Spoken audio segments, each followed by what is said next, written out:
Burkina ഫാസോയിൽ ഇസ്ലാമിക ഭീകരർ കത്തോലിക്കർക്കെതിരെ നിരന്തരമായ പീഡനങ്ങൾ നടത്തുമ്പോഴും അതൊന്നും അവരുടെ വിശ്വാസത്തെ ബാധിക്കുന്നില്ലെന്ന് ശരിവയ്ക്കുന്ന കണക്കുകൾ പുറത്ത്.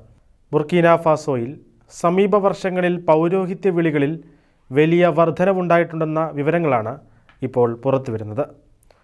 പേപ്പൽ ഫൗണ്ടേഷനായ aid to the church in നീഡാണ് ഇതോടനുബന്ധിച്ച വിവരങ്ങൾ പങ്കുവച്ചത്.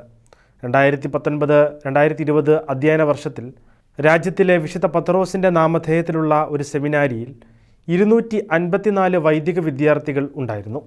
എന്നാൽ 2024-25 അത് 281 ഉയർന്നതായി ACN റിപ്പോർട്ട് ചെയ്തു.